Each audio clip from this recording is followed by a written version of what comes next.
پڑھیے الصلاۃ والسلام علیک یا رسول اللہ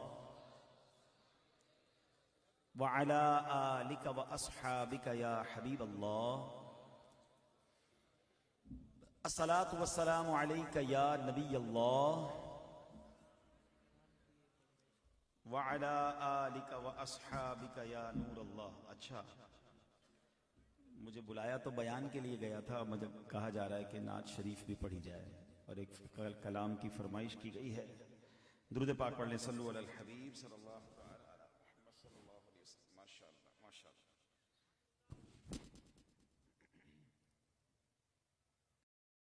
اس کلام میں کیا پیارا تخیل ہے. ایکچولی تو یہ کلام ہی خیالات پر مبنی ہے کہ شاعر کہتا ہے کہ سوچتا کیا عجب گھڑی ہوگی. واقعی جب بھی یہ خیال آتا ہے کہ جب ہم مدینے جائیں گے تو دل کی کیفیت کیسی ہوگی، وہ گھڑی کیسی سہانی ہوگی. یہ وہ خیالات ہیں کہ جب بھی آئیں طبیعت ہری بھری ہو جاتی ہے اور اللہ سے دعا کرتے ہیں کہ رجب کا مہینہ ہے، مبارک مہینہ ہے، ہم سب کو اس در کی جلدی جلدی حاضری نصیب ہو جائے. میں چاہوں گا کہ 2-3 اشعار مل کر پڑھ لیتے ہیں. اللہ کرے کہ اس محفل کی برکت سے ہماری حاضری جلدی جلدی ہمیں نصیب ہو جائے. سوچتا ہوں میں وہ گھڑی کیا جب گھڑی ہوگی. سوچتا ہوں میں وہ گھڑی کیا جب گھڑی ہوگی،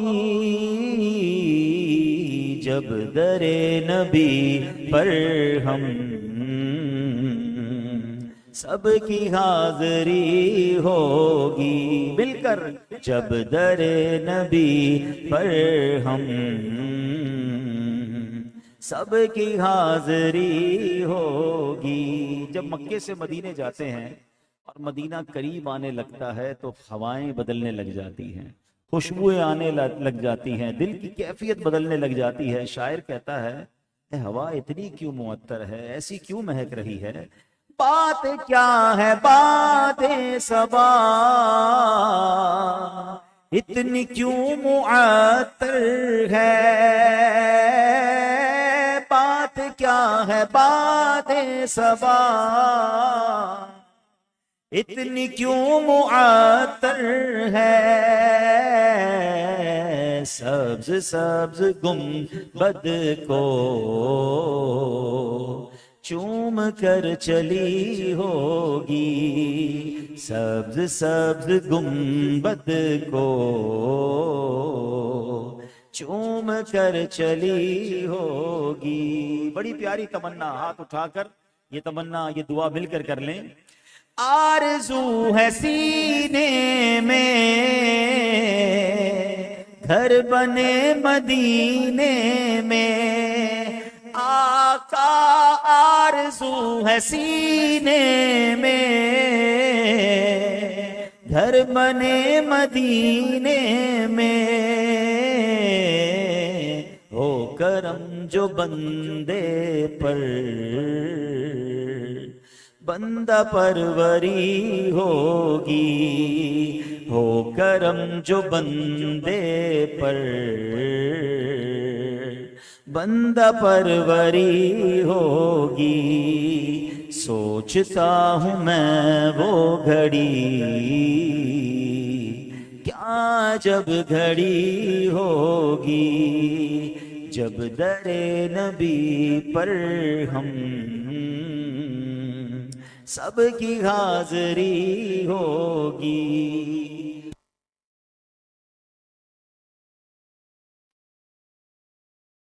کچھ وضو کر کے عشاء پڑھ کے دعائیں پڑھ کے درود پڑھتے پڑھتے سوتے ہیں.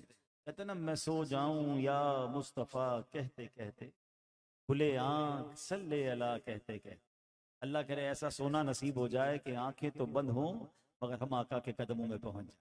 ویسے کوئی سوتا ہے تو شاعر کہتے ہیں دیکھ تو نیازی ذرا سو گیا کیا دیوانہ، دیکھ تو نیازی ذرا سو گیا کیا دیوانہ ان کی یاد میں شاید آنکھ لگ گئی ہوگی، ان کی یاد میں شاید آنکھ لگ گئی ہوگی۔ سب مل کر سوچتا ہوں میں وہ گھڑی، کیا جب گھڑی ہوگی جب در نبی پر ہم حاضری، جلد حاضری ہوگی، ضرور حاضری ہوگی۔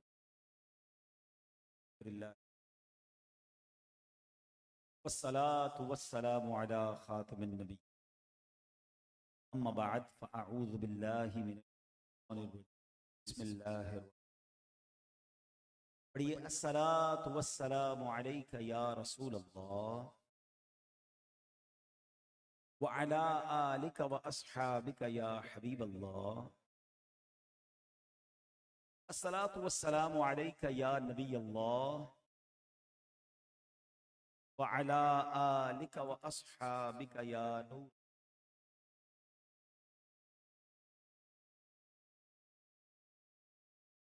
اللہ تعالی پاک۔ الحمدللہ آج بڑی خوبصورت محفل حیدرآباد نیمن سوسائٹی میں سجی ہوئی ہے۔ ہمارے 3 اسلامی بھائیوں کا نکاح بھی ہونا ہے اور ان کے نکاح کی شادی خانہ آبادی کے سلسلے میں یہ محفل سجائی گئی ہے۔ اچھی بات ہے، یہ بھی نصیب والوں کا حصہ ہے۔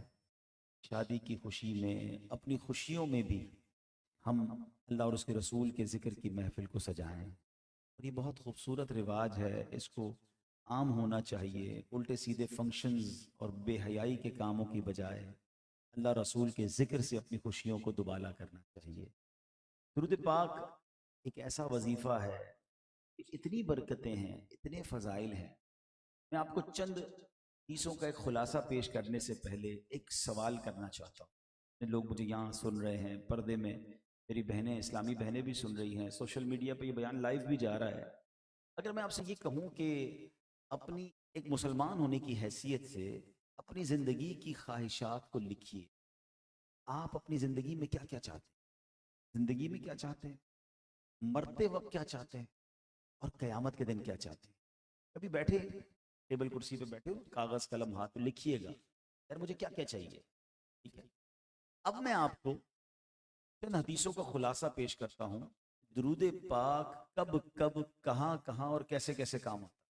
میں وہ کہتا جاؤں گا ایک ایک جملہ، آپ سبحان اللہ ذکر اللہ کی نیت سے کہتے جائیے گا۔ اگر آپ اپنی روزی میں برکت چاہتے ہیں تو درود پاک پڑھیے، اپنی عزتوں میں اضافہ چاہتے ہیں تو درود پاک پڑھیے، ذلت و رسوائی سے بچنا چاہتے ہیں تو درود پاک پڑھیے، قرضے میں ڈوب گئے ہیں قرضے سے نکلنا چاہتے ہیں تو درود پاک پڑھیے، مصیبتیں بلاؤں اور پریشانیوں سے بچنا چاہتے ہیں تو درود پاک پڑھیے، عزت والی، شان والی، عروج والی زندگی گزارنا چاہتے ہیں تو درود پاک پڑھیے، اور مرتے وقت نبی پاک کا دیدار چاہتے ہیں تو درود پاک پڑھیے، نبی ایسا دیکھیں کہ نبی پاک اپنے ہاتھوں سے قبر میں اتار رہے ہیں تو درود پاک پڑھیے، قبر نور مصطفیٰ سے قیامت تک جگمگاتی رہے تو درود پاک پڑھیے، قیامت کے دن میرے آقا کے پرچم تلے اٹھنا چاہتے ہیں تو درود پاک پڑھیے، حوض کوثر پر پیارے آقا کے ہاتھوں جام کوثر پینا چاہتے ہیں تو درود پاک پڑھیے، پل صراط سے نور کے ساتھ ثابت قدمی سے گزرنا چاہتے ہیں تو درود پاک پڑھیے، اور سنیے جنت میں درود پاک، درود پاک، خواب میں نبی پاک کی زیارت چاہتے ہیں تو درود پاک پڑھیے۔ اب کچھ باقی رہ گیا ہے؟ لسٹ میں کوئی چیز رہ گئی؟ زندگی میں جو جو چاہیے، مرتے وقت جو چاہیے، قیامت میں جو چاہیے، اینی تھنگ ایلس؟ اور کچھ بچا؟ دولت میں اضافہ ہو، عزت میں اضافہ ہو، ذلت و رسوائی سے بچوں، بیماریوں سے بچوں، ہیں پریشانیوں سے بچوں، ایمان والی زندگی، مرتے وقت آقا کا دیدار نصیب ہو، آقا جنت میں ساتھ لے جائیں، بچتا کیا ہے؟ جب تک زندہ رہوں بار بار مدینے جاؤں، آقا کا خواب میں دیدار کروں، ایک مسلمان کے لیے میں نہیں سمجھتا اس کے علاوہ کچھ باقی بچتا ہے۔ یہ سارے فضائل، ہاں یہ سب کے سب جو علماء بیٹھے، میری شاید میرے ہر جملے پر ان کو ایک حدیث یاد آ رہی ہوگی، یہ سارے فضائل سبحان اللہ احادیث اور روایتوں میں درود پاک کے فضائل میں موجود ہے۔ یعنی ہر درد کی دوا ہے، ہر درد کی دوا ہے، صلی علی محمد، تعویذ ہر بلا ہے، صلی علی محمد، ہر تالے کی چابی سمجھ لیں آپ، ہر سکسس کے لیے سمجھ لیں، ہر کامیابی کے لیے ایک ایسی چابی ہے، اتنا کمال کا وظیفہ کہ پڑھتے جائیں اور پرابلم سالو کرتے جائیں، مشکلیں آسان کرتے جائیں۔ انفارچونیٹلی مسئلہ یہ ہے کہ فضائل پہلے بھی بہت بار سنے، آج شاید زیادہ سن لیے، پھر بھی پڑھنے کی طرف نہیں آتے۔ ایک دو دن بڑا جذبہ آتا ہے، تسبیح نکالی پڑھ لیے 100-200 بار، پھر فضول کاموں میں لگ جاتے ہیں، پھر موبائل فون پہ گھنٹوں لگ جاتے ہیں۔ اس کو اپنی زندگی کا شیڈیول بنائیں، جس طرح آپ کا بریک فاسٹ ٹائم ہے، آپ کا لنچ ٹائم ہے، آپ کا ڈنر ٹائم ہے، آپ کا آفس ٹائم ہے، آپ کا فیملی ٹائم ہے، اب کچھ لوگوں کا جم ٹائم بھی ہے، ٹھیک ہے نا؟ بھائی درود ٹائم کدھر ہے؟ اپنی زندگی میں درود ٹائم کو لے آئیں، اپنے شیڈیول میں لے کر آ جائیں، پھر دیکھیں انشاءاللہ آپ اس کی برکتیں لوٹیں گے۔ اللہ مجھے بھی آپ کو بھی کثرت سے درود پاک پڑھنے کی توفیق عطا۔ میں ایک اور آسان فارمولہ بتا دیتا ہوں۔ کئی لوگ واک کرتے ہیں، اچھی بات ہے، صحت کے لیے کرنی چاہیے، جو واک کرتے ہیں، پیدل چلتے ہیں، یہ چلیں آپ موٹر سائیکل پہ کہیں آفس جا رہے ہوتے ہیں، آ رہے ہوتے ہیں، گاڑی میں جاتے ہیں، بس میں جاتے ہیں، ٹریول ٹائم جو ہے نا آپ کا، واکنگ ٹائم اور ٹریول ٹائم، اس کو درود ٹائم بنا کہ میں جب بھی پیدل چلوں گا ہاتھ میں تسبیح لے کے چلوں گا، تو انشاءاللہ آدھا گھنٹہ چلوں گا تو 600-700 بار درود پاک بھی ہو جائیں گے۔ موٹر سائیکل تو ہاتھ چلاتا ہے نا، پیر چلاتا ہے، زبان تو نہیں چلاتی موٹر سائیکل۔ موٹر سائیکل چل رہی ہے، میری زبان پہ درود پاک چل رہا ہے۔ کاش یہ ذہن بن جائے۔ ہمارے بزرگان دین کو اللہ رسول کے ذکر کا ایسا ذوق تھا۔ ایک بزرگ کے بارے میں آتا ہے، ایک سڑک سے گزر کر گئے، پھر واپس آئے، پھر گزرے۔ اس نے کہا حضرت ابھی تو آپ گزر کر گئے تھے، اور میں ہاں گزر کر گیا تھا، اللہ کا ذکر کرنا بھول گیا تھا۔ میری تمنا ہے میں زمین کے جس حصے سے گزروں اللہ کا ذکر کرتا ہوا، ہر جگہ کو گواہ بناؤں۔ بناتے موٹر سائیکل میں ٹیپ تو ہوتا نہیں، تو ہیڈ فون لگا کے گانے سن رہے ہوتے۔ اللہ کے بندو ساری سڑک کو گناہ کا گواہ کر رہے ہو، کیوں سننے یہ گانے باجے، یہ الٹی چیزیں نہیں؟ تھوڑی سی لائف ہے، ذکر و درود میں، عبادت میں گزار لیں۔ ہمارے اسلاف کو یہ یقین ہو گیا تھا کہ سانسیں جو ہے نا بڑی قیمتی ہیں، اس کو زیادہ سے زیادہ نیکیوں میں صرف کر لیا جائے۔ شاید ہمیں اندازہ نہیں ہے کہ ہمارے ایک ایک سیکنڈ، ایک ایک منٹ کتنا قیمتی ہے۔ ہاں یہ چائے کی ہوٹل پہ 3-3 گھنٹے گزار دیتے ہیں نا، اندازہ نہیں ہے کہ کتنی بڑی نعمت ہے۔ ذرا مل کر کہیے سبحان اللہ، ذرا زور سے تو کہیے نا سبحان اللہ۔ اب کہیے الحمدللہ، اب کہیے اللہ اکبر۔ کتنی دیر لگی؟ 30 سیکنڈ نہیں لگے۔ جس منٹ میں نے شروع کیا تھا وہ منٹ، وہی منٹ باقی تھا، دوسرا منٹ شروع بھی نہیں ہوا، اور آپ نے سبحان اللہ، الحمدللہ، اللہ اکبر کہہ لیا۔ مگر آپ کو اندازہ اس کا ثواب کتنا ہے؟ میرے نبی علیہ الصلوۃ والسلام کے سچے وعدے ہیں، جو ایک بار سبحان اللہ کہے جنت میں درخت لگا دیا جاتا ہے، ایک بار الحمدللہ کہے جنت میں درخت لگ جاتا ہے، ایک بار اللہ اکبر کہے جنت میں درخت لگ جاتا ہے۔ اب آپ مجھے بتائیں کہ بیٹھے بیٹھے ایک منٹ بھی پورا نہ ہو اور مجھے جنت میں 3 درخت مل جائے۔ یہ میمن سوسائٹی مجھے بتایا جاتا ہے بڑے مالداروں کی سوسائٹی ہے، یہ سارے میمن سوسائٹی والے اپنے سارے پیسے ملا لینا، پھر بھی مل کر جنت میں ایک درخت نہیں خرید سکتے۔ Nobody have power to buy tree in the heaven۔ کسی کے پاس اختیار نہیں کہ جنت میں درخت خرید سکے، مگر سنو میرے رب نے کتنا آسان کر دیا۔ کہو سبحان اللہ، الحمدللہ، اللہ اکبر، لا الہ الا اللہ، محمد الرسول اللہ صلی اللہ علیہ وسلم۔ اپنی زبان کو تر رکھے ذکر سے، موقع ملے تھوڑی، کبھی تسبیح نکالی درود پاک، کبھی تسبیح نکالی کلمہ پاک، کبھی اچھا ایک اور چوٹ، دل پر چوٹ کرنے والی بات، کون کون چاہتا ہے مرتے وقت کلمہ نصیب ہو؟ سبحان اللہ، ہر مسلمان چاہتا ہے۔ حدیث پاک میں بشارت بھی ہے نا کہ جس کا آخری کلام ہو لا الہ الا اللہ، وہ جنت میں جائے گا۔ مسلمان ہمیشہ دعا کرتے ہیں اللہ مرتے وقت کلمہ نصیب کرنا۔ اب ایک سوال کروں، آج کتنی بار کلمہ پڑھا ہے؟ اس پورے ہفتے میں کتنی بار کلمہ پڑھا ہے؟ مہینے میں کتنی بار پڑھا ہے؟ کمال ہے۔ مرتے وقت سب کو کلمہ پڑھنا ہے، زندگی میں نہیں پڑھنا ہے۔ اللہ کے بندو زندگی میں سب سے افضل ذکر، حدیث پاک میں فرمایا افضل الذکر لا الہ الا اللہ.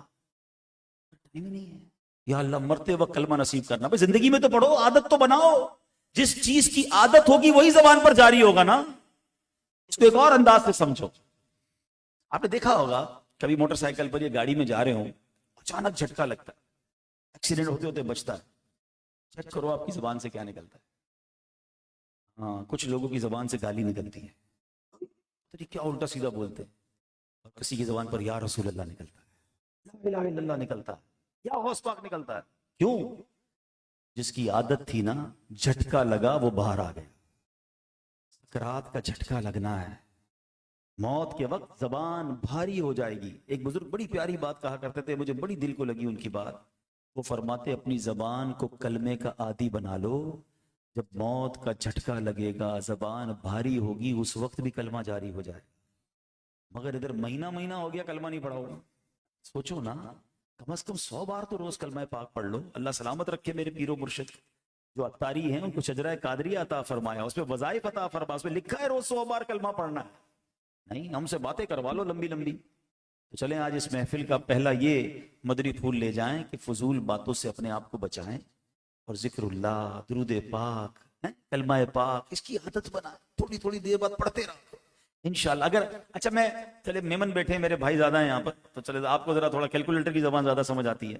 اگر میں یہ کہہ دوں کہ جو ایک بار کلمہ پاک پڑھے اس کو 1000 روپے ملیں گے، ایک بار سبحان اللہ کہے 1000 ملیں گے، ایک بار درود پاک پڑھو 1000 روپے ملیں گے، پھر تو موبائل بھی بند کر دوں گا میں. ختم بھائی، اب کیا بات کرنا دوستوں سے. 10,000 بار پڑھوں گا تو لاکھوں پتی ایک دن میں ہو جاؤں گا. ہم دنیا کے لیے اتنا سوچتے ہیں. میرے نبی کے وعدے ہیں، جنت کے درخت تیار ہو رہے ہیں آپ کے لیے. اور علماء بڑی پیاری بات لکھتے ہیں، جس کے جنت میں اتنے سارے درخت ہوں گے اس کو جنت میں جانے بھی تو دیا جائے گا نا. میرے باغ لگ جائیں گے تو انشاءاللہ انٹری بھی ملے گی نا. نیت کریں کہ انشاءاللہ اب فضول باتوں سے بچ کر ذکر و درود میں اپنا وقت گزاریں گے انشاءاللہ. بڑا مبارک مہینہ ہمارے درمیان ہے. سبحان اللہ. رجب کی تو کیا بات ہے. رجب اللہ کا مہینہ ہے، حدیث پاک میں آتا ہے رجب اللہ کا مہینہ ہے. شعبان میرے آقا کا مہینہ ہے، اور رمضان سرکار کی امت کا مہینہ. تو یہ سیکوینس کے ساتھ، یہ ترتیب کے ساتھ موتیوں کی لڑی ہے کہ مبارک مہینے آ گئے ہیں. علامہ صفوری بڑی پیاری بات فرماتے ہیں، رجب بیج بونے کا مہینہ، شعبان ان بیجوں پر پانی ڈالنے کا مہینہ ہے، رمضان فصل کاٹنے کا مہینہ ہے. فرمایا جو رجب میں عبادت کا بیج نہیں بوئے گا، شعبان میں ان بیجوں پر آنسوؤں سے آبیاری نہیں کرے گا، وہ رمضان میں رحمت کی فصل کیسے کاٹے گا. تو یہ تو بیج بونے کی، اپنی اپنی ہیبٹ چینج کرنے کا مہینہ. اس مہینے کا ادب کرنا ہے، اس مہینے کا اکرام کرنا ہے، اس مہینے میں گناہوں سے بچنا ہے. سبحان اللہ. آج کی یہ محفل، اور اب اگلے تو چند دنوں بعد وہ رات آنے والی ہے، سبحان اللہ، جس کا عاشقان رسول کو انتظار رہتا ہے. کون سی رات؟ شب معراج. شاہ دولہ بنا آج کی رات ہے، وہ رات آنے والی. وہ کتنی بڑی رات ہے، آپ کو اندازہ ہے یہ کتنا بڑا معجزہ ہے. اللہ کے نبی علیہ الصلوۃ والسلام پر کتنا بڑا انعام ہوا ہے. ایک بات ذرا سمجھیے گا، سرکار دو عالم علیہ الصلوۃ والسلام کی جو ذات ہے نا، وہ سر تاپا قدم معجزہ ہے. ہاں، کتنے معجزات ہیں میرے آقا کے. اللہ پاک کے کم و بیش 1,24,000 انبیاء اس دنیا میں تشریف لائے. ہر نبی کو رب نے معجزہ عطا فرمایا، مگر پیارے آقا علیہ الصلوۃ والسلام وہ ہستی ہیں جن کو تمام نبیوں کے مجموعے کے مطابق معجزات عطا فرمایا. ٹوٹل آف آل انبیاء کرام، جتنے انبیاء کرام کے معجزات تھے نا، سارے میریکلز جتنے معجزات تھے سب رسول پاک کو عطا فرمائے. اور سنو، صرف وہی نہیں، کچھ ایسے خاص معجزات عطا فرمائے جو کائنات میں کسی اور کو عطا نہیں فرمائے، جس کو خصائص الکبریٰ کہا جاتا ہے، ایکسکلوسو میریکلز کہا جاتا ہے، جو صرف سرور کائنات علیہ الصلوۃ والسلام کو عطا فرمائے. اعلیٰ حضرت ایسے نہیں لکھتے، سرتاب قدم ہے تنے سلطان زمن پھول، سرتاب قدم ہے تنے سلطان زمن پھول، لب پھول بدن پھول زکن پھول دہن پھول، تن کا بھی ہمارے تو ہلائے نہیں ہلتا. ہماری تو اوقات ہی کوئی نہیں نا. تن کا بھی ہمارے تو ہلائے نہیں ہلتا، تم چاہو تو ہو جائے ابھی کوہ محن پھول. یعنی آقا علیہ الصلوۃ والسلام کی شان اتنی وراء الورا ہے، ایسا مقام. اچھا، یہاں ایک اور خوبصورت بات سمجھنی ہے. علماء ایک اور ڈیبیٹ کرتے ہیں، نبی پاک کے معجزات کی طویل فہرست ہے، ٹھیک ہے نا. شادی کی بات ہو رہی، شادی سے ریلیٹڈ ایک معجزہ سنا دیتا ہوں. مدینہ منورہ میں ایک صاحب آئے نبی پاک کی بارگاہ میں، کہتے ہیں حضور بچی کی شادی ہے، عطر کی ضرورت ہے۔ آپ ایسے جو مکے مدینے گئے ہیں، عرب شریف گئے، ان کو پتہ ہے عربی لوگ عطر بہت شوق سے لگاتے ہیں، بڑی کمال کی عطر کی شاپس وہاں پر ہیں، گلیاں مہک رہی ہوتی ہیں، سبحان اللہ۔ تو شروع سے نبی پاک کو بھی عطر بڑا پسند تھا، اور ہمیں بھی اس کی سنت کی نیت سے لگانا چاہیے۔ تو کہا حضور بچی کی شادی ہے اور عطر کی حاجت ہے۔ نبی پاک علیہ الصلوۃ والسلام نے پیسے نہیں دیے کہ یہ پیسے لو اور جا کے عطر خرید لو، فرمایا کل آنا اور کھلے منہ والی شیشی لے کر آنا۔ وہ صحابی دوسرے دن کھلے منہ والی شیشی بھی لے کر آ گئے۔ نبی پاک نے انہی صحابی کے سامنے اپنے مبارک ہاتھوں سے پسینہ نکالنا شروع کیا۔ اچھا یہ بھی کتابوں میں لکھا کہ پیارے آقا کی بارگاہ میں پسینہ حاضری بھی زیادہ دیتا تھا، تو پسینہ نکالنا شروع کیا، ادھر وہ شیشی بھر دی اور فرمایا جاؤ اپنی بیٹی کو کہو، دلہن کو کہو کہ اس کو استعمال کرے۔ اچھا وہ دلہن بھی کیا کمال کی تھی، میری بہنیں بھی سن رہی ہیں پردے میں، کیسا عشق رسول تھا، کوئی نخرے نہیں تھے کہ میں نے بابا جان عطر مانگا آپ نبی پاک کا پسینہ لائے ہیں، سرکار سے سبھی کو پیار تھا۔ اس دلہن نے عطر کی جگہ وہ پسینہ مبارک لگانا شروع کیا۔ میں اور آپ عطر کی دکان پہ جاتے ہیں نا تو نارملی کہتے ہیں یار ایسا عطر دینا ذرا مہک زیادہ ہو، لانگ لاسٹنگ ہو، کم از کم کمرہ تو مہک جائے۔ سنو میرے آقا کا پسینہ اس دلہن نے لگایا، کمرہ نہیں مہکا۔ حدیث کی کتابیں اٹھائیے، اس میں جملہ لکھا ہے وہ گھر مدینے میں بیت المطیبین کے نام سے مشہور ہو گیا، وہ پورا گھر مدینے میں مہکنے لگ گیا۔ اللہ اکبر۔ اب مجھے ایک بات بڑی لاجیکلی بات ہے، ذرا سمجھیے گا یہ بات، جس دن سمجھ جاؤ گے نا نبی پاک سے پیار میں اور اضافہ ہو جائے گا۔ میں اور آپ عطر لگاتے کیوں ہیں؟ ہاں یہ سوال ہے۔ میں اور آپ عطر لگاتے اس لیے ہیں کہ ہمارے پسینے کی بدبو سے کسی کو تکلیف نہ ہو، پسینے سے بچنے کے لیے میں اور آپ عطر لگاتے ہیں۔ باڈی سپرے کرتے ہیں یار، جسم سے بو نہیں آنی چاہیے، اسمیل بری نہیں آنی چاہیے۔ اللہ اکبر۔ جس پسینے سے بچنے کے لیے میں اور آپ خوشبو لگاتے ہیں، میرے آقا کے پسینے کا عالم یہ ہے کہ وہ مشک سے زیادہ خوشبودار ہے۔ اب سنو اعلیٰ حضرت کیا کہتے ہیں، واللہ جو مل جائے میرے گل کا پسینہ، واللہ جو مل جائے میرے گل کا پسینہ، مانگے نہ کبھی عطر نہ پھر چاہے دلہن پھول، کیوں سرتابہ قدم ہے ترے سلطان زمن پھول، لب پھول بدن پھول زکن پھول دہن پھول۔ معجزات کی طویل فہرست ہے، مگر اب سوال یہ ہے جو علماء نے بڑی باریک سی بات فرمائی، جتنے معجزات ہیں نبی پاک کی بارگاہ میں، آنکھ نکلے ہوئے صحابی آتے، آقا تو لعاب دہن لگاتے، آنکھ واپس لگاتے پہلے سے زیادہ روشن ہو جایا کرتے، ٹوٹی پنڈری لے کر آتے، ٹوٹے ہاتھ لے کر آتے، میرے آقا اسے جوڑ دیا کرتے۔ بلکہ سنو نبی پاک تو سورج کے لیے دعا فرماتے، وہ واپس پلٹ آتا، چاند کو اشارہ کرتے دو ٹکڑے ہو جاتا۔ اور علماء کرام کہتے ہیں یہ سارے معجزات نارمل ہیں، ہاں یہ نبی پاک کی جو ذات ہے نا، جو مرتبہ ہے، جو کیلیبر ہے، جو مقام ہے، اس کے مقابلے میں یہ سارے معجزات نارمل ہیں۔ تو جناب پھر پیارے آقا کی شان کے مطابق معجزات کون سے ہیں؟ فرمایا وہ دو ہی معجزات ہیں، اور وہ کون سے ہیں؟ فرمایا ایک معراج کا معجزہ ہے۔ ہاں یہ نارمل بات نہیں ہے، دنیا میں کسی نے رب کو نہیں دیکھا، اللہ کا دیدار اپنی آنکھوں سے کسی نے نہیں کیا ہے، جس کے کائنات بنائی اس کو دیکھا ہی کسی نے نہیں، مگر سبحان اللہ رب نے اپنے حبیب کو اپنا آپ دکھایا، اور کس شان سے دکھایا یہ بھی ذرا سمجھیے گا۔ حضرت موسیٰ کلیم اللہ علی نبینا علیہ الصلوۃ والسلام، کلیم کہتے ہیں کلام کرنے والے کو، اللہ سے باتیں کرتے تھے نا۔ دنیا کا بھی دستور ہے کہ بندہ جس سے باتیں کرتا ہو اور اس سے پیار ہو تو اب دیکھنے کو جی چاہتا ہے کہ باتیں تو بڑی ہو گئی ہیں، آواز تو سن لی، اب دیدار بھی تو ہونا۔ حضرت موسیٰ تو رب سے باتیں کرتے تھے، اللہ کی بارگاہ میں عرض کی مولا تیرا دیدار کرنا۔ ارشاد کیا ہوا، لن ترانی، اے موسیٰ تم مجھے نہیں دیکھ سکو، آپ ریکویسٹ کرتے رہے، جواب کیا آیا، لن ترانی۔ اب کوہ طور پر رب کریم نے اپنی تجلی نازل فرمائی، ٹھیک ہے، کوہ طور پر تجلی نازل فرمائی، نور کی تجلی دیکھ کر حضرت موسیٰ تاب نہ لائے اور بے ہوش ہو گئے، دیدار نہیں کر سکے بلکہ تجلی دیکھ کر بے ہوش ہو گئے۔ اب ذرا فرق سمجھیے گا، ڈفرنس بٹوین کلیم اللہ اور حبیب اللہ۔ ادھر التجا ہے مولا دیکھنا ہے، ادھر کہا جا رہا ہے لن ترانی، اور ادھر جبریل امین کو بھیجا جا رہا ہے کہ میرے محبوب کو میرے پاس لے آ۔ ہاں یہ بھی سمجھنا ہے، بھیجا کس کو گیا؟ فرشتوں کے سردار۔ آپ کو اپنے گھر پہ کسی کو بلانا ہو تو بندہ نارمل آدمی کہنا ذرا آ جانا بھائی ٹیکسی کروا کے، بڑا آدمی ہو تو نہیں میں گاڑی بھیجتا ہوں، اور بڑا شخصیت ہو، آپ کو بڑا پیار ہو، تو آپ اپنے بیٹے کو بھیجتے ہیں، گھر کے کسی فرد کو بھیجتے ہیں، خود جاتے ہیں لینے کے لیے. سبحان اللہ. یہاں کونین کے دولہا کو بلایا جا رہا تھا نا، رب کے حبیب کو بلایا جا رہا تھا، تو کس کو بھیجا گیا؟ جبریل امین، فرشتوں کے سردار. اچھا پھر نارمل کسی ملازم کو بلانا ہو تو موٹر سائیکل بھیج دیتے ہیں، یا کہتے خود ہی آ جانا. اچھا زیادہ اہم شخصیت ہے تو گاڑی بھیجتے ہیں، اور اہم شخصیت سب سے اچھی گاڑی بھیجتے ہیں. نہیں یار، اس کا پروٹوکول ہے، اس کا انداز ہے. سنو، نبی پاک کو بلانا تھا تو جنتی سواری براق کو بھیجا گیا ہے. جبریل امین جاتے ہیں، پیارے آقا آرام کر رہے ہیں. اچھا جگانے کا انداز کیا ہے؟ نارمل آدمی کو بندہ کہتا ہے اٹھ جاؤ یار، بہت دیر ہو گئی. کوئی عزت والا آدمی ہو تو بندہ دھیمی آواز سے اٹھاتے ہیں، اور بڑی شخصیت پیر صاحب وغیرہ ہو تو بندہ پیروں کو ہاتھ لگاتا ہے. یہاں تو سبحان اللہ رب کے حبیب ہے نا. جبریل امین گئے تو پیارے آقا آرام فرما رہے ہیں. پتہ ہے کیسے اٹھایا؟ جبریل امین نے اپنے کافوری ہونٹ جو ہے نبی پاک کے تلووں پہ رکھ دیے، قدم چوم کر اٹھایا کہ حضور رب کی طرف سے بلاوا ہے.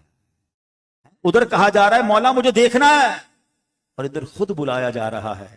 سبحان اللہ. آج تک صلاۃ و سلام میں کئی بار یہ شعر سنا ہوگا، آج ذرا تسلی سے سمجھ لو تو بات سمجھ بھی آئے گی، آئندہ ذوق بھی زیادہ آئے گا. شاعر لکھتے ہیں نا، قصہ طور و معراج سمجھے کوئی. Try to understand difference between طور and معراج. قصہ طور و معراج سمجھے کوئی، فرق مطلوب و طالب کا دیکھے کوئی. کوئی بے ہوش جلووں میں گم ہے کوئی. تو موسیٰ تو بے ہوش ہو گئے تھے نا. کوئی بے ہوش جلووں میں گم ہے کوئی، کس کو دیکھا یہ موسیٰ سے پوچھے کوئی. آنکھ والوں کی ہمت پہ لاکھ مثال. تو فرمایا یہ جو معجزہ ہے نا، یہ بتاتا ہے کہ نبی پاک کی شان کیا ہے. چلو آج ایک اور گتھی بھی سلجھا دیتے ہیں. بڑی ڈیبیٹ کرتے لوگ، خواہ خواہ کنفیوژن پھیلاتے ہیں کہ نبی پاک کو علم غیب تھا یا نہیں تھا. چلو بریلی کے تاجدار کی بارگاہ میں چلتے ہیں. اعلیٰ حضرت نے اتنا بڑا مارکت العرا مسئلہ ایک شعر بھی مکا دیا. مجھے ایک بات بتائیں، کائنات کا سب سے بڑا غیب کیا ہے؟ غیب کیا ہوتا ہے جس کو دیکھا نہ جا سکے؟ چھپی ہوئی نالج، انسین نالج کہا جاتا ہے. غیب، کائنات کا سب سے بڑا غیب کیا ہے؟ خود اللہ کی ذات ہے، کیونکہ اس کو دیکھا ہی نہیں کسی نے. ٹھیک ہے نا؟ تو مجھے ایک بات بتائیں، آپ کے پاس بہت ساری چھپانے والی چیزیں ہوں، بہت سارے آپ کے راز ہوں، اور آپ اپنے کسی قریبی دوست کو اپنی زندگی کا سب سے بڑا راز بتا دیں، پھر کچھ چھپائیں گے آپ؟ جو سب سے مین بات تھی وہ تو بتا دی، اور کیا چھپانا ہے؟ ایسا ہی ہے نا یار، اس کو ثبوت اب کیا چھپانا؟ اپنی زندگی کی سب سے اہم بات تو بتا دی میں نے. دنیا میں بھی یہ کرتے ہو نا. تو جب کائنات میں سب سے چھپی ہوئی بڑی چیز جو ہے غیب رب خود ہے، تو جب رب نے اپنا آپ نہیں چھپایا تو پھر اپنے حبیب سے اور کیا چھپانا ہے؟ اعلیٰ حضرت کہتے ہیں اور کوئی غیب کیا تم سے نہا ہو بھلا. نہا کہتے ہیں چھپنا. حضور اور کیا اللہ غیب آپ سے، اور کون سا غیب چھپ سکتا ہے؟ اور کوئی غیب کیا تم سے نہا ہو بھلا، جب نہ خدا ہی چھپا تم پہ کروڑوں درود. تو یہ میرے آقا کی شان. اور پھر دوسرا معجزہ کون سا ہے جو نبی پاک کے مقام اور مرتبے کو ظاہر کرتا ہے؟ بلکہ وہ سب سے بڑا معجزہ ہے جس کو اعظم المعجزات کہا گیا، وہ ہے قرآن مجید فرقان حمید. نبی پاک کے قلب اقدس پر نازل ہونا. یاد رکھیے خود قرآن فرماتا ہے اگر ہم اس کو کسی پہاڑ پر نازل کرتے تو یہ پہاڑ بھی ریزہ ریزہ ہو جاتے خشیت الہی کے سبب. It means there was no place. کوئی جگہ ہی نہیں تھی جہاں قرآن نازل کیا جا سکتا. اس کا بوجھ اٹھانا، اس کی جو طاقت، اس کی ہیبت، کوئی جگہ کائنات میں نہیں تھی جہاں قرآن نازل ہو سکتا. اللہ نے قلب مصطفیٰ کو وہ طاقت بخشی. آپ کو پتہ ہے قرآن نازل ہونے سے پہلے ایک اور نبی پاک کا معجزہ ہوا تھا. پیارے آقا کے سینہ اقدس کو چیرا گیا، کے صدر کیا گیا، اور دل اقدس میں نور داخل کیا گیا. فرشتوں نے یہ اوپن ہارٹ سرجری کی تھی. آج دنیا کہتے نہیں جناب سائنس بڑی ترقی کر گئی ہے، آج کل ہارٹ سرجری بڑی کمال کی ہو گئی ہے، اوپن ہارٹ سرجری. ارے بھائی جتنا بھی بڑا بائی پاس کرا لو کئی دن تک درد رہتا ہے، نشان تو پتہ نہیں کتنے مہینوں سالوں تک رہتا ہے. سائنس نے بڑی ترقی کی ہے. سنو میرے آقا کا 4 بار شق کے صدر ہوا، نہ درد ہوا، نہ نشان جاری ہوا، نہ کوئی تکلیف ہوئی، سینے میں نور داخل کر دیا گیا. غار ہرا میں شق کے صدر ہوا. کیوں؟ کہ اب وہی نازل ہونے والی ہے، اب قرآن نازل ہونے والا ہے. اللہ اکبر. تو یہ نبی پاک کے جو 2 معجزات ہیں نا، یہ کمال ہے. میرے آقا کا مرتبہ اور شان پتہ چلتی ہے. اعلیٰ حضرت نے پھر لکھا نا، خدا نے ہے مرتبہ تجھ کو دیا، نہ کسی کو ملے نہ کسی کو ملا. وہ خدا نے ہے مرتبہ تجھ کو دیا، نہ کسی کو ملے نہ کسی کو ملا. کہ کلام مجید نے کھائی شہا، تیرے شہروں کلاموں بقا کی قسم، تیرا مسند راز روح امی، تیرا محرم راز عرش، تیرا مسند راز عرش بری، تیرا محرم راز روح امی، تو ہی سرور ہر دو جہاں ہے شہا، تیرا مثل نہیں ہے خدا کی قسم۔ تو نبی پاک کی وہ شان اور ہم ان کے امتی ہیں۔ اچھا ایک میں دیکھ رہا ہوں چہروں پر بڑی مسکراہٹ بھی ہے، دل میں بڑی خوشی بھی ہے، اب کیوں نہ خوشی ہو؟ اچھا معراج پر تو نبی پاک گئے تھے، رب کا دیدار انہیں ملا، ہم کیوں خوش ہیں؟ بات یہ ہے کہ جس سے پیار ہونا اس کے ہر عروج سے پیار ہوتا ہے، کیوں نہ خوشی ہو؟ میرے آقا کو مرتبہ ملا نا، وہ ہمارے نبی، ان کے ہم امتی، امتی تیری قسمت پہ لاکھوں سلام ہے، ہماری تو میری خوش قسمتی میں تیرا امتی، ہمیں تو ہر نبی پاک کے عروج سے پیار ہے۔ مگر یہ ایک پرابلم ہے جو 1450 سال سے جاری ہے، وہ آج بھی جاری ہے، کہ جب بھی معراج آتا ہے نا، معراج کی رات آتی ہے تو عاشقان رسول تو جھوم رہے ہوتے ہیں، ہواؤں میں اڑ رہے ہوتے ہیں، مگر کچھ لوگوں کو اس دن بھی پرابلم شروع ہو جاتی ہے، بلکہ ابھی سے ہو گئی ہوگی کہ یار یہ معراج جو ہے نا یہ خواب میں ہوئی تھی، یہ جسمانی نہیں تھی، یہ فزیکل نہیں تھی، یہ اسپرچولی معراج تھی، الگ الگ جناب شروع ہو جائیں گے اپنے اپنے طور پر۔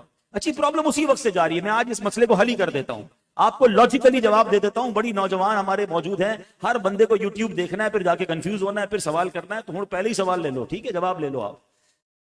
میں آپ سے ایک سوال کرنا چاہتا ہوں، پہلے آپ کو یہ پتا ہونا چاہیے کہ 27 رجب کی صبح ہوا کیا تھا۔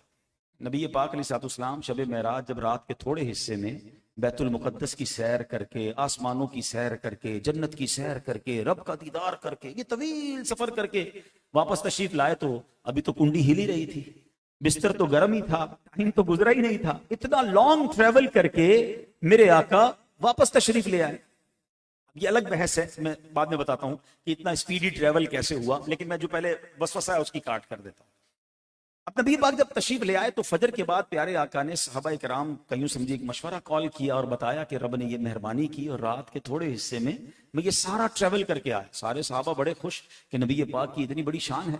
ابو جہل کو پتا چل گیا، ابو جہل نے پھڈا ڈال دیا کہ کیا واقعی آپ رات کے تھوڑے حصے میں اتنا بڑا ٹریول کر کے آئے؟ اور اب اس نے کیا کیا، مکے میں کفار کو جمع کرنا شروع کیا اور معاذ اللہ نبی پاک کا مذاق اڑانا شروع کیا۔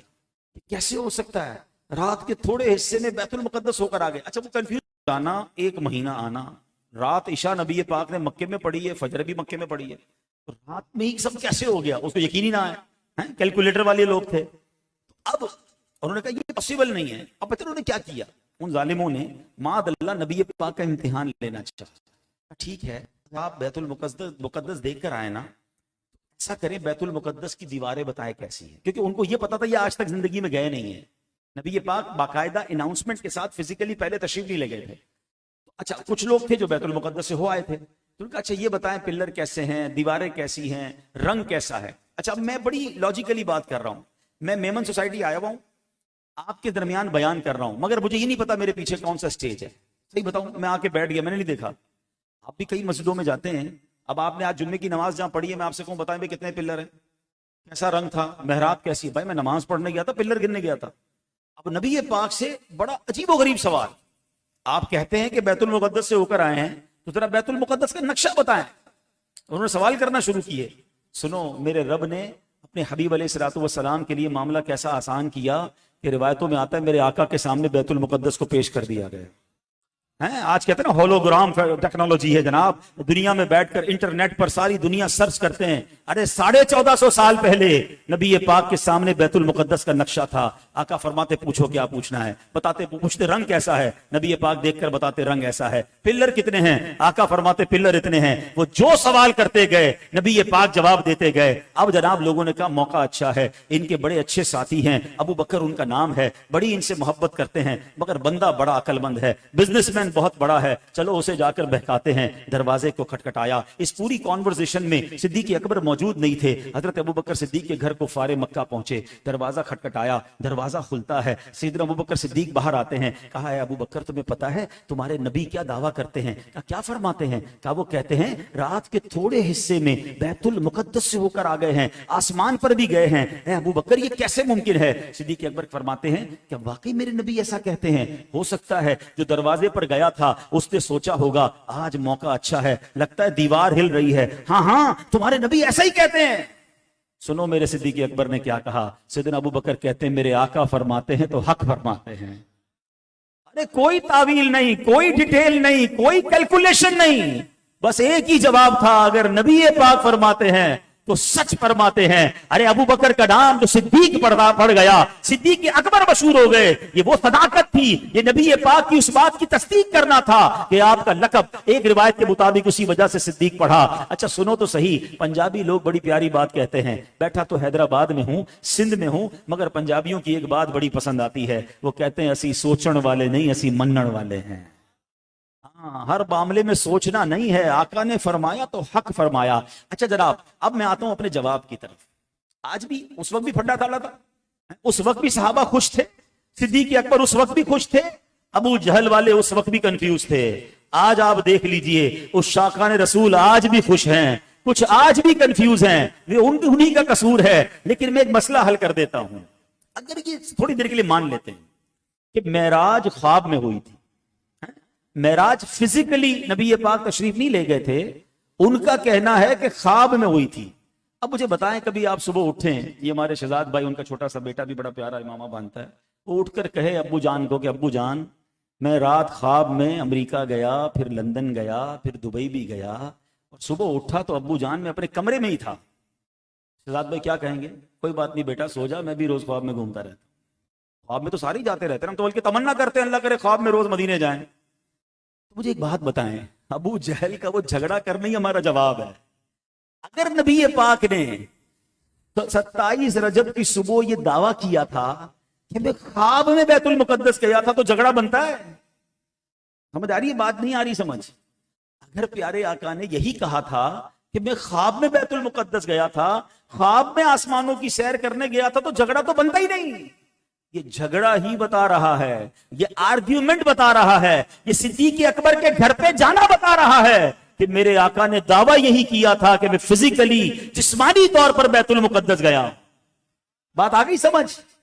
یعنی نبی پاک کا دعویٰ یہی تھا, اور یہی ہمارا ماننا ہے کہ سبحان اللہ, ان اللہ علی کل شیء قدیر, میرا رب ہر چاہے پر قادر ہے. ارے وہ رات کے تھوڑے حصے میں اپنے محبوب کو جہاں چاہے لے جائے, وہ خالق ہے, وہ مالک ہے. اب تو دنیا بتا رہی ہے جناب سپر سونک ایئر کرافٹ آ گئے, اب جناب مہینوں کا سفر گھنٹوں میں, ہو سکتا ہے آگے پتہ نہیں ہم بھی ایک سیکنڈ میں یہاں کے بعد کہاں ہوں گے, سائنس کہاں پہنچ جائے گی. تو سبحان اللہ, سائنس کو مانتے ہو, معجزات کو نہیں مانتے ہو. غوث پاک نے تو بڑا پہلے, ہم پڑھتے ہیں نا قصیدہ غوثیہ میں, وہ آپ فرماتے ہیں کہ میں اللہ کے ملکوں کو اس طرح دیکھتا ہوں, نظرت الی بلاد اللہ, کہتے ہیں میں اس طرح اللہ کے اولاد کو, اللہ کے ملکوں کو دیکھتا ہوں, کخردلتن, جیسے رائی کے دانہ جو ہے وہ ہتھیلی پر پڑا ہوتا ہے. لوگ کہتے ہیں یہ ہتھیلی پر اللہ کے سارے ملکوں کو کیسے دیکھتے ہیں؟ جناب میرے ہاتھ میں اسمارٹ فون ہے, لگاؤ اس میں 200 روپے کا انٹرنیٹ اور چلاؤ اس پہ گوگل, بتاؤ دنیا میں کس کا گھر دیکھنا ہے. ارے تم 200 روپے کے 100 روپے کے انٹرنیٹ سے آج دنیا کا ہر گھر دیکھ سکتے ہو, تو میرا غوث کیا روحانی کنیکشن سے اللہ کے ملکوں کو نہیں دیکھ سکتا؟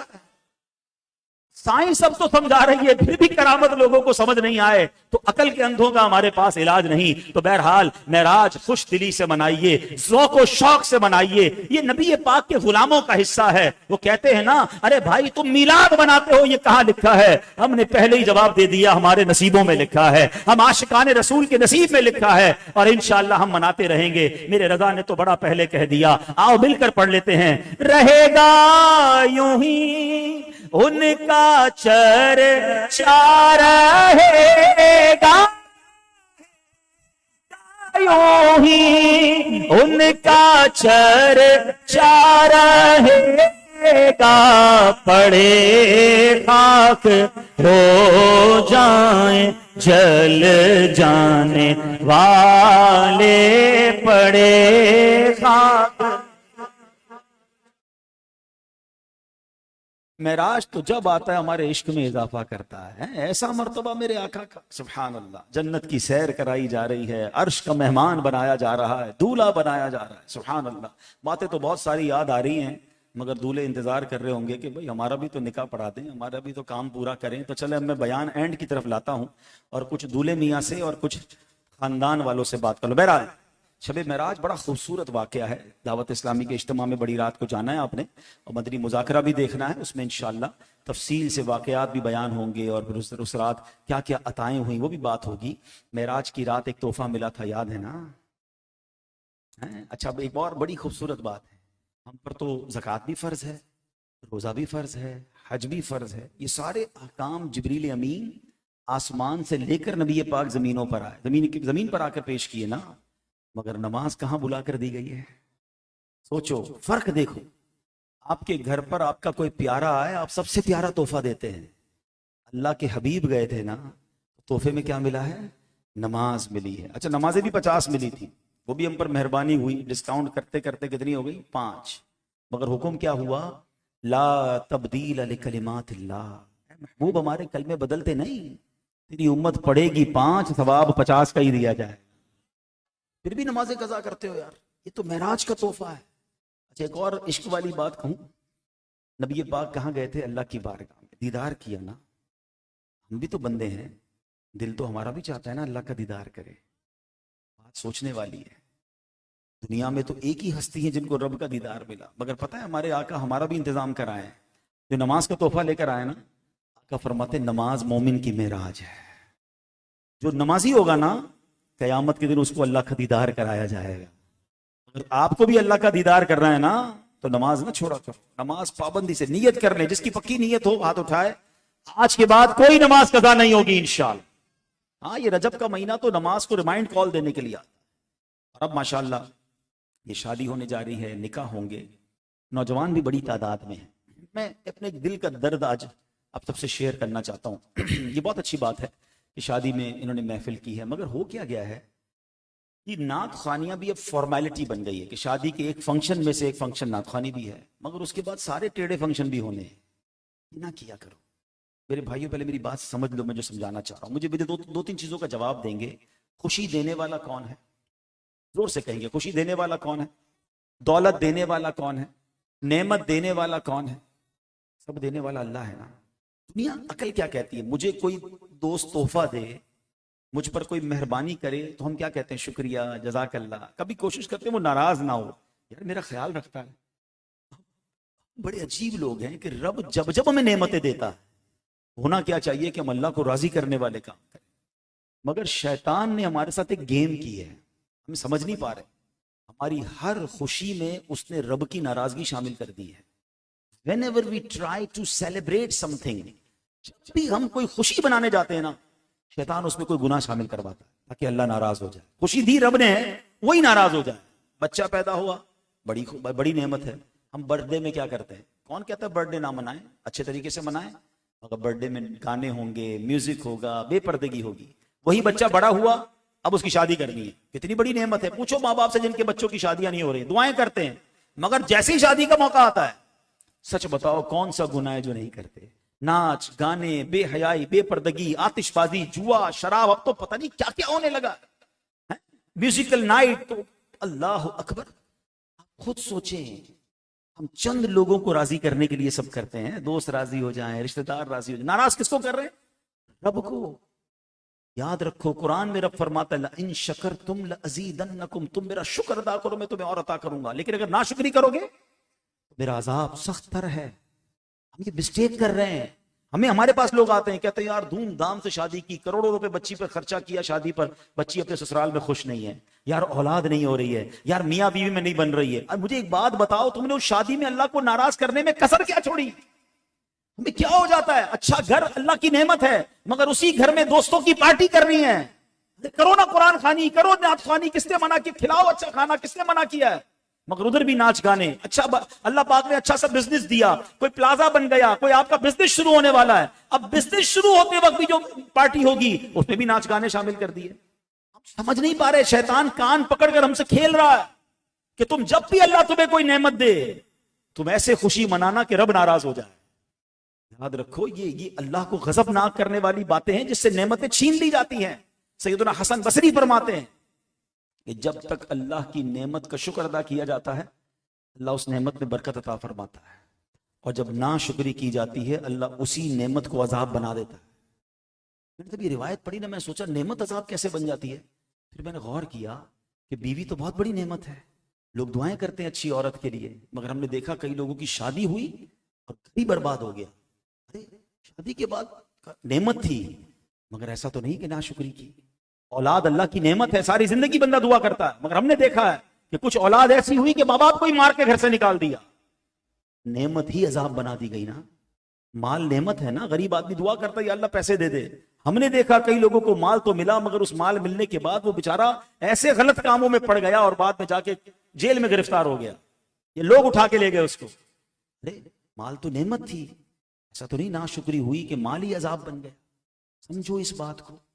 میں ایک جملہ سکھانے آیا ہوں، اللہ کرے یاد کر جاؤ. میں ایک سوال کرتا ہوں، کیسی خوشی ہے کہ میں راضی، میرے گھر والے راضی، میرے دوست راضی، اور خوشی دینے والا رب ناراض. یہ خوشی بنتی ہے؟ اپنے دل سے پوچھو. پتہ ہے خوشی کیا بنتی ہے؟ کہ میں راضی، میرے گھر والے راضی، میرے دوست راضی، میرا رب بھی راضی. ایک فارمولا. جتنے نوجوان بیٹھے نا، آپ اسٹینڈ لو. آپ اپنے ماں باپ سے کہیں، آپ اپنی فیملی سے کہیں، میں اپنی شادی میں اللہ کو ناراض نہیں کروں گا. کیونکہ میں آپ کو ایک بات بتاؤں، یہ جو نوجوان ہلا گلا ڈول تماشے ناچ گانے پتہ ہے کیوں کرتے ہیں یار؟ 25-50 دوست ہیں، کیا کہیں گے یار شادی میں کوئی ہلا گلا نہیں ہوا. میں آپ سے پوچھتا ہوں، شادی کے بعد لائف تم کو اپنی وائف کے ساتھ گزارنی ہے نا، ان دوستوں کو مت دیکھنا، ان کو راضی کرنے کے چکر میں اللہ کو ناراض مت کرنا، ورنہ کہیں اگلی پوری لائف رب ناراض نہ رہے. ہمیشہ یاد رکھو، اگر خوشیاں چاہیے اللہ کو ناراض نہ کریں. آپ کی خوشیاں ملٹی پلائی ہو جائیں گی، آپ زوال نعمت سے بچنا شروع ہو جائیں گے. آپ زندگی میں جب بھی خوشی بناؤ نا، ایک فارمولا یاد رکھ لو، میں بھی راضی، میرے دوست بھی راضی، میرا رب بھی راضی. کوئی مسئلہ نہیں، شادی میں اچھے کپڑے پہنے، جائز طریقے سے کھانا کھائیں کھلائیں، اچھی دعوت کریں، نو پرابلم، مگر حرام کام نہ کریں. خوشیاں منانے میں اسلام منع نہیں کرتا، مگر ہم مسلمان ہیں نا، ہماری باؤنڈری ہے، ہم باؤنڈری میں تو رہے نا. خدا را میرا یہ پیغام لیں، میرے بزرگ لیں، میری بہنیں لیں، ہم سب نے یہ سٹینڈ لینا ہوگا. یہ چند لوگوں کو خوش کرنا ہے. کروڑوں روپے خرچ کر دیتے ہو یار، ان پیسوں سے میاں بیوی کو حج پہ بھیج دو نا، ان پیسوں سے کچھ غریبوں کی شادیاں کروا دو. ہمارے ایک دوست تھے، ہمارے رشتے دار ہیں، بلکہ بڑا اچھا ان کا فارمولا مجھے لگا، بہت بڑا، بہت مالدار ہیں وہ. بلکہ چلے میں یہ بھی بتاتا ہوں، آپ کے حیدرآباد سے ان کا تعلق ہے، ٹھیک ہے؟ تو میں ان کے خاندان میں ایک شادی میں گیا، مجھے تھا کہ یار یہ تو بہت بڑی پارٹی ہے، بہت شاندار. انہوں نے ایک پروگرام کیا، نارمل سا کھانا کھلایا. پھر پتا ہے میں نے کہا اچھا ماشاءاللہ بڑی سادگی. کہہ رہے میں پتہ کیا کرتا ہوں ابھی بھائی، میں 2 کروڑ روپے خرچ کر سکتا ہوں اپنے بچوں کی شادی پہ، مگر میں نے ایک فارمولا بنایا ہے کہ ہر بچے کی شادی پہ نارمل کام کھانا کھلاتا ہوں، مگر 2 یا 3 غریب بچوں کی شادیاں کراتا ہوں. ساری زندگی وہ غریب بچے میرے ان بچوں کو دعا دیتے رہتے ہیں، وہ خوش رہتے ہیں، اللہ میرے بچوں کو بھی سلامت رکھتا ہے. خرچ ہی کرنا ہے نا. آپ کو لگتا ہے کدھر خرچ کریں؟ ہم بتاتے ہیں نا کدھر خرچ کریں. اتنے غریب ہیں بیچاروں کی شادیاں نہیں ہو رہی، آپ کو ایک فنکشن میں 1 کروڑ روپے خرچ کرنا ہے، نہ جانے کتنے لوگوں کے گھروں پہ کتنے مہینے کا راشن چلا جائے. خدارا بات کو سمجھیں، اپنی خوشیوں کو اگر کنٹینیو کرنا ہے نا، اللہ کو ناراض نہ کرنا. بس ایک فارمولا آج سیکھ جاؤ، چاہے وہ برتھ ڈے پارٹی ہو، بزنس پارٹی ہو، نئے گھر کی پارٹی ہو، شادی ہو، ہر خوشی میں نے اللہ کو راضی رکھنا ہے تاکہ میری خوشیاں بڑھتی رہیں. لئن شکرتم لازیدنکم، تم میرا شکر ادا کرو میں تمہیں اور عطا کروں. وہ آپ کو ملتا رہے گا. اللہ کرے دل میں اتر جائے میری بات. اللہ پاک ان کی شادی کو خانہ آبادی فرمائے. اب انشاءاللہ ہم نکاح کے معاملات کی طرف چلیں گے. ایسی پیاری باتیں دعوت اسلامی کے مدنی ماحول میں سکھائی جاتی ہیں. آپ بھی اس مدنی ماحول سے وابستہ رہیے. بڑی پیاری پرچی مجھے چھوٹے سے مدنی منع دے گئے ہیں. آج عرس سیدنا امیر معاویہ ہے. سبحان اللہ، کیا عظیم ہستی ہیں حضرت سیدنا امیر معاویہ رضی اللہ تعالیٰ عنہ، کاتب وحی ہے، ٹھیک ہے؟ اور آپ اتنے بڑے عاشق رسول ہیں کہ آپ کے پاس پیارے آقا کے ناخن مبارک اور نبی پاک کے منہ مبارک تھے. جب آخری وقت آیا نا تو آپ نے وصیت کی کہ میرے آنکھوں پر، میری سجدے کے مقام پر پیارے آقا کے ناخن اور منہ مبارک رکھ دینا میرے کفن میں، اور مجھے قبر میں ارحم الراحمین کے سپرد کر دینا. سبحان اللہ. اس سے پتہ چلا کہ تبرکات قبر میں لے جانا یہ صحابہ کا طریقہ ہے. اللہ پاک سیدنا امیر معاویہ کے صدقے ہماری مغفرت فرمائے اور ہمارے گناہوں کو معاف فرمائے. ماشاءاللہ ایک بڑا خوبصورت اعلان بھی ہے. مدنی کورسز ہے دعوت اسلامی کا شعبہ. تو انشاءاللہ 4 فروری بروز اتوار میمن سوسائٹی میں مریم مسجد میں شارٹ ٹائم عقائد کورس ہو رہا ہے، رات 10:30 سے 11. سبحان اللہ، اونلی 30 منٹس. تو یہ انشاءاللہ 7 دن اگر ہم پڑھ لیں گے تو بنیادی عقائد و معمولات اہل سنت کے مطابق پڑھایا جائے گا. تو یہ علم دین سیکھنے سکھانے کی محفل ہے 4 فروری سے صرف 7 دن روزانہ آدھا گھنٹہ. تو نیت کر لیں انشاءاللہ بہت ساری کنفیوژن دور ہو جائیں گی اور انشاءاللہ معمولات اہل سنت عقائد اہل سنت پہ مزید مضبوطی آ جائے گی. صلو علی